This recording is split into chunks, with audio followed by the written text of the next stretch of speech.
Babe, sigurado ka na ba talaga? Baka naman dumating ang araw na pagsisihan natin pareho ito. Handa na ako sa anumang mangyari. Basta ang alam ko, masaya ka, sabi ng asawa ko. Bago ito lumabas ng pinto ng bahay namin at naiwan ako kasama ang matandang caretaker ng bodega na tinitira namin. Magandang araw po sa inyong lahat. Ang inyong kwentong maririnig at mapapanood mula sa kwento ng isang asawa na handang magsakripisyo at masaktan, makita lamang na masaya ang kanyang pinakamamahal na asawa. Nagpapatago siya sa pangalang Romelito. Dalawang magkapatid lang kami. Lumaki kami sa aming lolo at lola dahil nagtrabaho si mama sa abroad. Sumula naman ng mga ibang bansa si mama. Doon na rin ay unti-unting nawala si papa. Doon namin nalaman na nagkaroon ng relasyon si papa sa ibang babae. Naaawa ako nung kay mama dahil iyak ng iyak nang malaman niya ang totoo. Lalo na panay padala raw niya ng pera para kay papa pero sa ibang babae pala ginagamit at hindi sa amin. Doon nila napagdesisyonan na kina lolo at lola kami tumira doon sa mga magulang ni mama sa Leyte. Maayos naman ang naging buhay namin doon dahil may kaunting negosyo sina lolo at si lola naman ay dating empleyado ng gobyerno kaya may pension ito.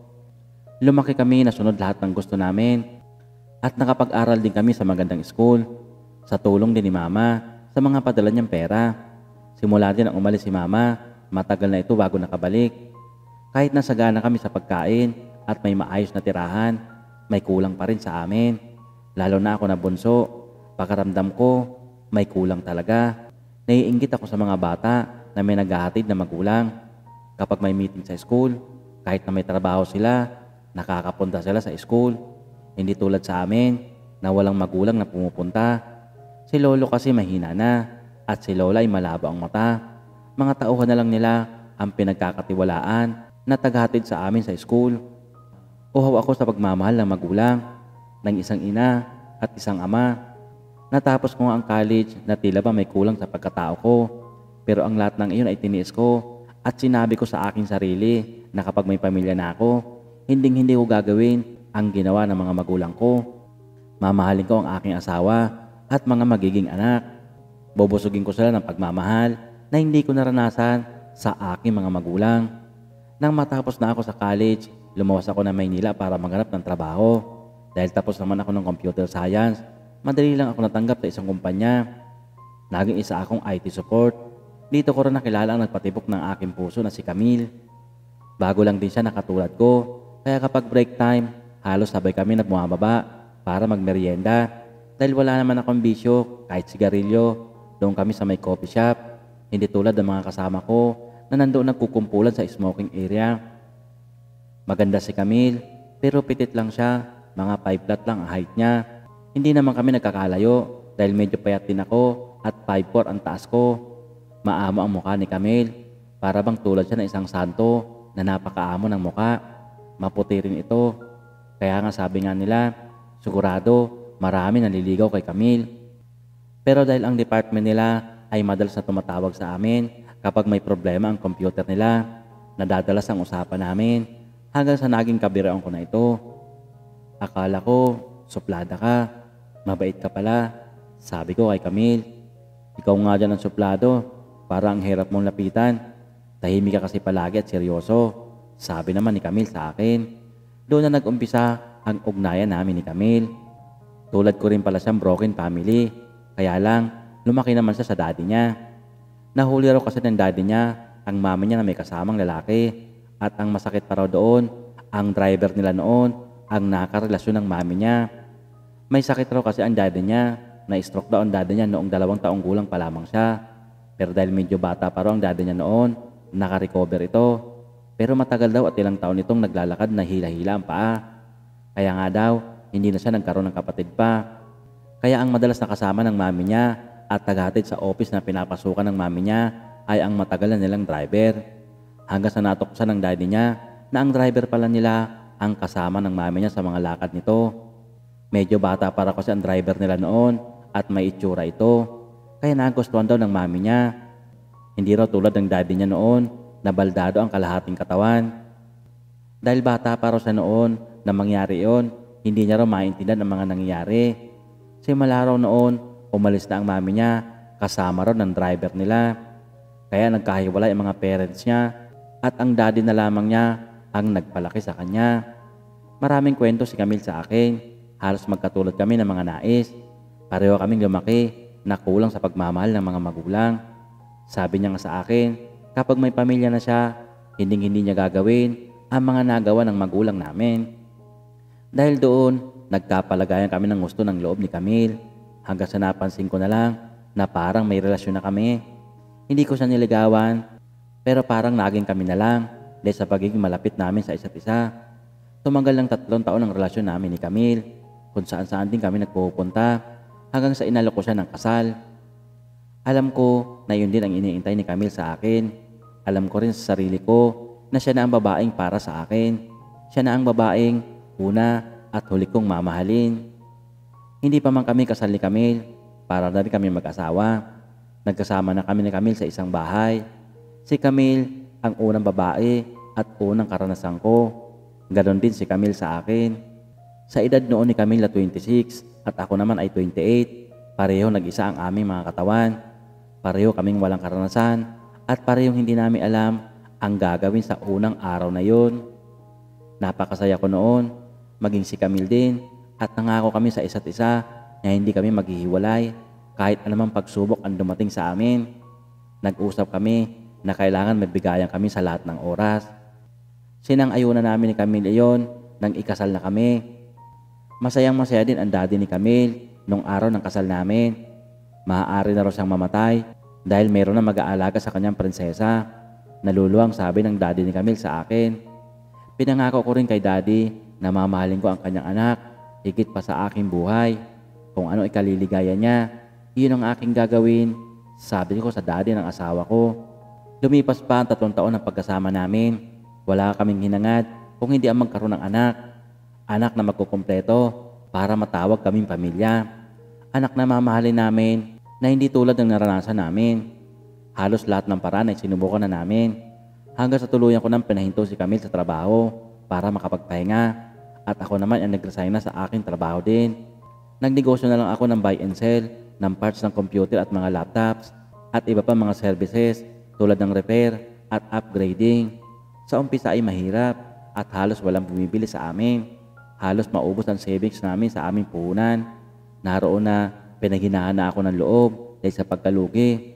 Pero ang asawa ko na si Camille ay laging nasa likuran ko. Lagi siyang nakaalalay sa akin. Hanggang si Camille na muna ang pinahawa ko sa aming negosyo at kailangan ko bumalik sa aking trabaho dahil magugutom kami. Kapag tumagal pa, ang ganong nangyayari sa aming negosyo. Makalipas lamang ng 5 buwan ng pamamalakad ng aking asawa sa aking shop, lumago ito. Magaling sa strategy sa negosyo ang aking asawa. Magaling sa makipag-usap sa mga tao, kaya lalong dumami ang kliyente namin. Babe, kailangan natin maganap ng malaking pwesto at bodega sa mga items natin. Lumalaki na ang ating negosyo, sabi sa akin ni Camille. Kaya ako ay naghanap ng ibang lugar na maaaring gawing bodega at mag-open pa ng panibagong branch. May nakita ako malapit sa Pasig, kaya lang mahal ang renta. Hindi rin pumayag si Camille dahil mauuwi lang daw sa bayad ng renta ang kikitain namin. Naganap nga ako sa mga online at may nakita nga ako. Malaki pa ang area at may bodega, kaya lang may kalayuan dahil nasa Laguna ito. Kung kukunin ko iyon, baka maghati kami ng hinahawakan ni Camille. Agad ko na tinawagan ang number, pero caretaker lamang sumagot sa akin. Pero agad naman ako niyaya na tingnan ang location bago ko raw kausapin ang may-ari. Matapos ko na makuha ang details ng lugar, umalis kami ni Camille at nakipagkita doon sa caretaker. Malaki po ito, sir. Maaari niyo pang parenta ng ibang pwesto. Ang gusto kasi na may-ari, isa lang ang taong kausap niya. Sabi pa ng lalaking caretaker, nasa tansya ko, mga 60 years old na pataas ang edad, pero medyo maskulado pa ang katawan. Kita kasi sa suot nito, sa pitid niyang t-shirt. Doon ko rin napansin na may maliit na gym sa loob. Marahil, doon nagpapalipas ng oras ang matandang bantay. Ako nga po pala si Hernando, pero Lando na lang po. Sabi pa ng matanda na magkita kami. Pansin ko rin na napapatingin si Mang Lando sa asawa ko. Hindi ko na lang pinansin dahil magalang naman ito at maayos na kausap. Tamang-tama ito para sa atin. Ang kalahati ay bodega at ang harap ay gagawin nating store. Sabi pa ni Camille sa akin. Mang Lando, kukunin na namin ito. Sabihin niyo sa may-ari, magpirmahan na kami ng kontrata. Dagdag pa ni Camille. Matapos iyon, na-picture na agad sa isip ng asawa ko ang gagawin namin para sa negosyong iyon. Dito talaga ako hanga sa aking asawa. Sa unang kita pa lang niya, alam niya na agad ang gagawin para lumago ang aming negosyo. Kinausap din nito si Mang Lando na siya na rin ang kukunin naming caretaker, lalo na malayo ang bahay namin. Nakita ko na masaya nag-uusap si Mang Lando at Camille habang ako ay nag-iikot-ikot sa lugar para maisip ko pa kung ano ang gagawin namin na maaaring idagdag. Nakuha nga namin ang lugar at agad ako na nagpadala ng mga items namin at inayos ng store sa tulong ni Mang Lando. Naging maayos naman ang lahat. Gumawa rin kami ng isang kwarto na maaari naming tulugan kapag nandun kami. Isang linggo pa lang kami doon, marami na agad ang nagpupunta. Lalo na marami palang kakilala si Mang Lando doon. Kaya ang shop namin sa QC ay si Camille ang nagtatao at ako ay dito sa Laguna. Pero dahil mas biyasa si Camille, nagpalit kami ng area. Si Camille muna ang sa Laguna at ako ang sa QC. Doon na rin natutulog sa Camille. Pero tuwing Friday ay umuwi siya dito at minsan ay sinusundo ko. Mapagkakatiwalaan namin si Mang Lando dahil siya na rin ang ginawa naming tagabantay sa gabi. Doon ko rin nalaman na dati itong family driver at sa ngayon daw ay mag-isa na lang sa buhay. Namatay na raw ang asawa nito, 10 taon na nakakaraan. Meron naman daw anak si Mang Lando na 4, kaya alam may kanya-kanya na rin pamilya. Minsan raw, dinadalaw din siya. Lumipas pa ang ilang buwan, doon madalas nananatili si Camille sa Laguna. Kapag nandun raw siya, madalas niyang kausap at kakwentuhan si Mang Lando. Kapag Friday naman ng gabi, ay sinusundo ko rin ito.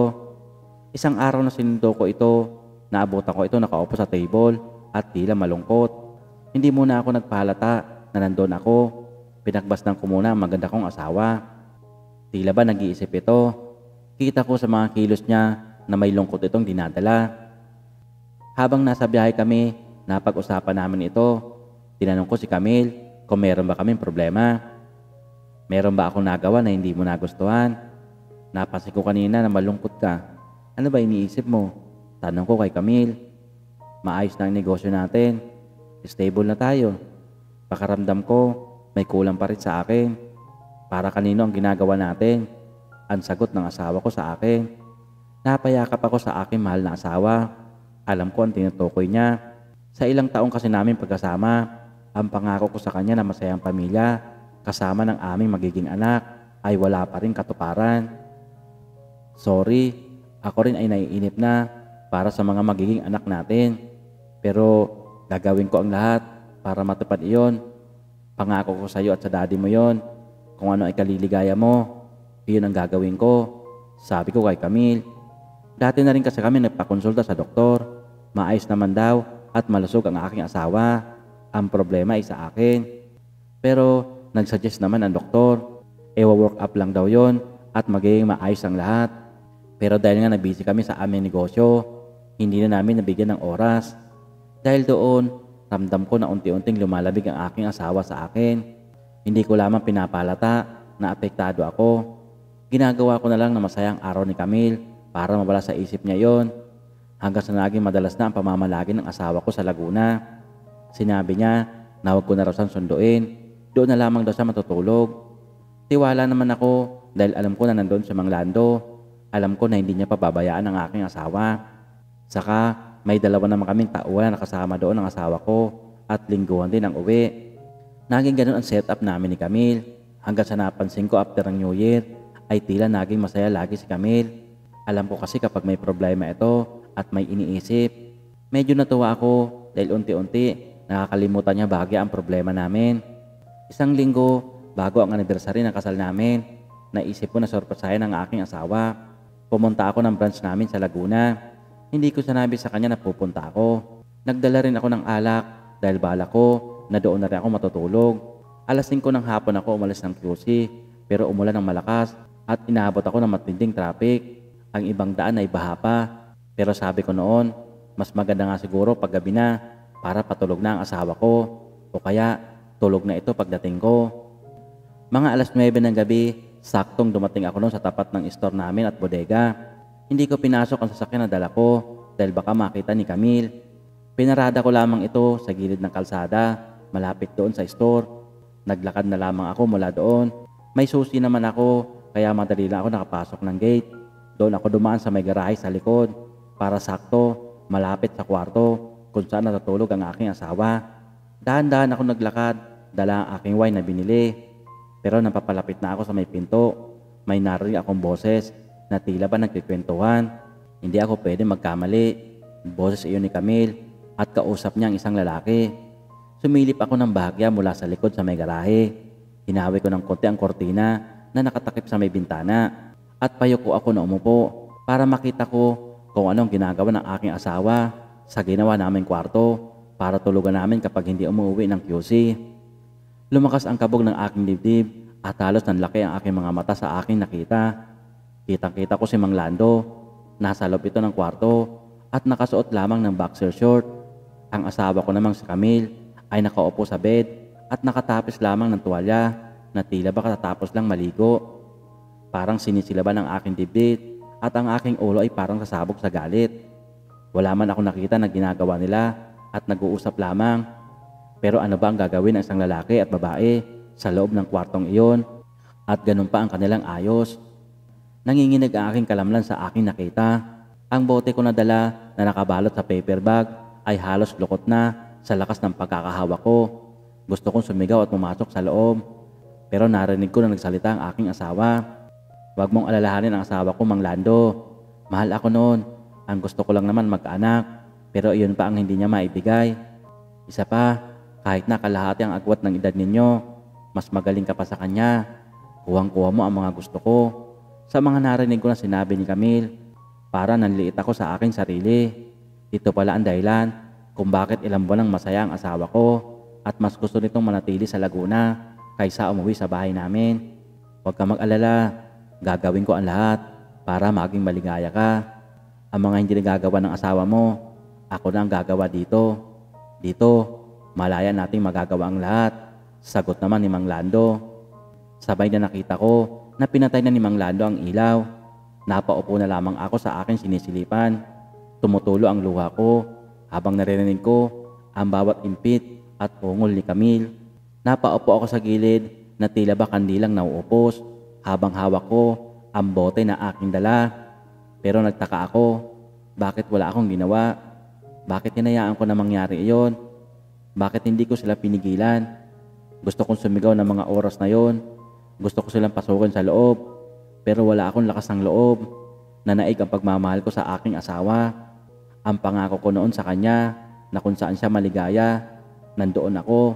Alam ko na maligaya si Camille sa mga oras na yon, sa kanyang ginagawa. Kaya ako ay bumalik na sa aking sasakyan.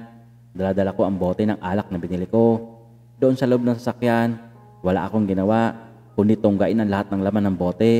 Sumigaw ako at sinampal ko ang aking sarili. Hanggang sa nagising ako na medyo maliwanag na at marami ng sasakyan na dumadaan. Alas 6 na pala ng umaga, pagtingin ko sa aking orasan, nag-drive muli ako pabalik ng QC. Tinawagan ko ang aking asawa at kunyari ay nangungumusta ako. Okay naman dito, medyo puyat nga lang ako dahil marami tayong delivery. Kaya ngayon, nakaiga pa rin ako. Sagot ng asawa ko sa akin na akala niya ay hindi ko alam ang kanyang ginawa kagabi. Hinayaan ko na lamang ang aking mga nakita dahil ayaw ko na masira ang aking pamilya. Hinayaan ko na doon muna matulog si Camille at alam ko na may dahilan kung bakit niya ginagawa iyon. Kapag nasa QC naman kami, maayos naman ang asawa ko at tila ba normal lang ang lahat. Ginagawa pa rin naman niya ang lahat ng obligasyon niya sa akin bilang asawa. Pero may isang umaga na nagising ako at nagtitili ito. Kinabahan tuloy ako, tumakbo sa may CR kung saan siya nandoon. Babe, tingnan mo dali. Sabi sa akin ng paglapit ko. Isang PT test ang pinakita niya sa akin. May 2 guhit ito na tanda ng pagdadalang tao. Hindi ko alam kung matutuwa ako o magagalit. Pero niyakap ako ni Camille. Kaya hindi niya nakita ang reaksyon ng mukha ko. Babe, natupad na ang pangarap natin. Sabi na nga ba, magkakaroon na tayo ng anak. Pamilya na tayo. Tuwang-tuwang sabi ni Camille sa akin. Nakisaya na lang din ako kahit na may pagdududa akong nararamdaman. Simula din nang malaman ko na buntis na si Camille, dito ko na lang din siya pinapalagi sa QC. Naglagay na lang ako ng ibang tao doon sa Laguna. Hindi naman tumutol ang asawa ko at tila mas gusto niya nga rin dito para hindi daw siya nagbabiyahe ng malayo. Alam ko na hindi sa akin ang pinagbubuntis niya, pero iyon ang alam ko na magpapaligaya sa kanya. Yun din ang magkukumpleto sa amin para maging isang pamilya. Sakto 5 buwan ang pinagbubuntis ng asawa ko nang idaos namin ang 72 years old ng birthday ni Daddy, ang ama ni Camille. Naging espesyal ang araw na iyon dahil masaya rin si Daddy dahil magkakaroon na rin siya ng apo.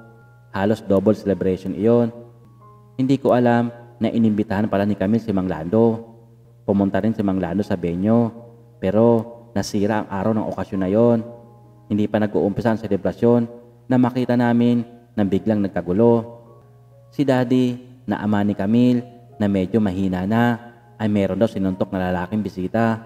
Kaya nagkaroon ng komusyon sa venue. Mabuti na lang at naawat agad ng gwardya.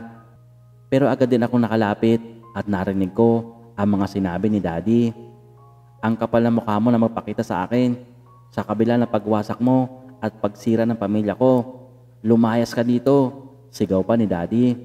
Nakita at narinig din ni Camille ang lahat ng sinabi ng daddy niya. Kitang-kita niya kung paano nagalit ang kanyang ama sa lalaking pinapunta niya. Nagulat din ang lahat ng mga nakakita at pinaalis agad si Mang Lando. Natuloy naman ang okasyon pero ramdam ko talaga ang tensyon. Kaya nang matapos ang lahat, kinausap ni Camille si Daddy kung bakit galit na galit ito kay Mang Lando. Siya ang lalaking kinahumalingan ng iyong ina, kaya nasira ang pamilya natin. Ayoko siyang makita kahit kailan, sabi pa ni Daddy habang nanginginig sa galit. Nakita ko na lamang si Camille na halos hindi matigil ang pag-agos ng luha. Doon ko na lamang napagtagpi-tagpi ang lahat ng nangyari kung sino si Mang Lando. Matapos sa ina, sa anak naman, sabi ko sa aking sarili. Kaya ng oras na yon, tinawagan ko ang may-ari ng bodega at agad ko na sinabi na magpo-pull out na kami. Bukas na bukas din agad. Agad ko rin sinabi sa tauhan ko sa Laguna na paalisan na si Mang Lando. Ayaw na namin makita ang mukha niya sa pagbalik namin doon. Hindi man masabi ng asawa ko na sorry, pero ramdam ko sa kanya sa bawat yakap niya sa akin ang paghingi ng tawad. Sa ngayon, 2 taong gulang na ang anak namin. Masayang masaya si Camille sa bawat araw, lalo na kapag nakikita niya ang bata. Kompleto na kami para matawag na isang pamilya. Sa bawat araw naman, nakikita ko na masayang masaya rin ang daddy, ang tatay ni Camille, habang masaya sila naglalaro ng kanyang apo. Pero ako ay may kulang pa rin sa akin, may kulang pa sa aking buhay. Sila masaya na dahil kompleto na, pero tulad ng pangako ko sa aking asawa, kung ano ikaliligaya niya, ay nandoon din ako.